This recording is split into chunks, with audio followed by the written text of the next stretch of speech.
The Tomino's health poem एक ऐसा poem जिसे पढ़ने पर कोई भी सुसाइड कर लेता है। तो साल 1919 में जापान के रहने वाले साइजो यासु ने एक टोमिनोज पोएम लिखा।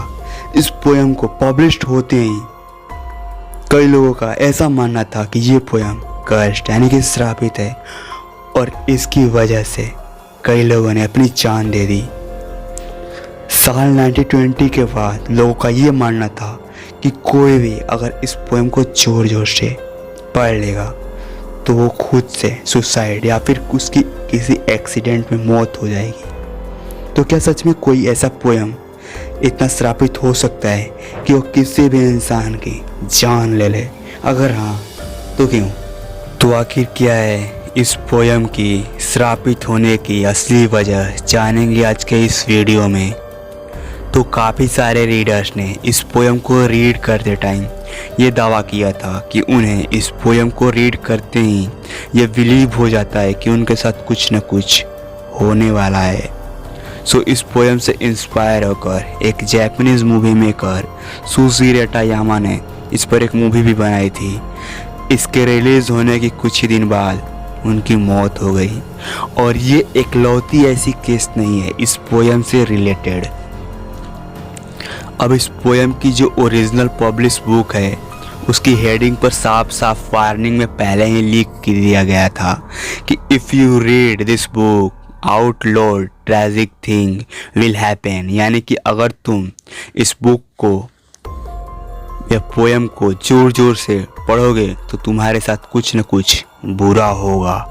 और इसी वजह से ये पोएम इतनी फेमस हुई कि इसकी ट्रांसलेट कई लोगों ने अलग अलग लैंग्वेज में भी कर दिया। पर ये पोएम जितनी अपनी ओरिजिनल लैंग्वेज में कर्स्ड है उतनी दूसरी लैंग्वेज में इसे पढ़ने पर कोई भी इफ़ेक्ट तुम्हें नहीं पड़ेगा। और इसके बाद काफ़ी सारे लोग ये मानने लगे कि ये पोएम सिर्फ जापानीज लैंग्वेज में ही कर्स्ड है। सो चलिए इस पोएम की मैं कुछ लाइंस आपको पढ़ के सुनाता हूँ।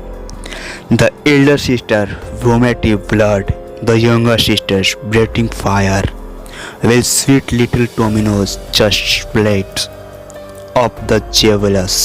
All alone does Tomino's go falling into that hell.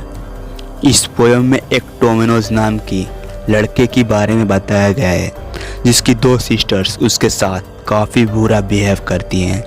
वो दोनों टोमिनोज को बहुत ही पूरे तरीके से मारा करती थी। अनफॉर्चुनेटली टोमिनोज की मौत हो गई और उसकी आत्मा हेल में ट्रेवल करने लगी। पर उसके मौत के बाद उसके डेथ बॉडी को एक ब्लैक कॉफिन के अंदर दफना दिया गया और उसके कोई ज़्यादा प्यार भी नहीं करता था, इसलिए उसके क्रियाक्रम पर कोई भी किसी ने भी एक फूल तक नहीं रखा उसके कब्र के ऊपर। सो इस पोएम में ऐसे ही काफ़ी सारी डिस्टर्बिंग लाइंस प्रेजेंट है जो किसी भी पढ़ने वाले इंसान की मेंटलिटी को कन्वर्ट कर सकता है और उसकी रियल लाइफ की ऐसे ही कुछ इंसिडेंट्स इंसान को फोर्स करेगा गिल्टी फील करने पर। अब इस पोएम के जो राइटर हैं उनके बारे में ये बताया गया है कि वो इस पोएम को तब लिखे थे जब उनके पिता और बहन की मौत हो गई थी। उन्होंने इस पोएम के अंदर कुछ ऐसे वर्ड्स को ऐसे अटैच किया कि वो पढ़ने वाले को फील आ जाती कि वो इंसान इस पोएम का मेन कैरेक्टर है। बट मैंने पहले ही बताया था कि ये पोएम सिर्फ जापानीज लैंग्वेज में ही कर्स्ड है, अदर लैंग्वेज में नहीं।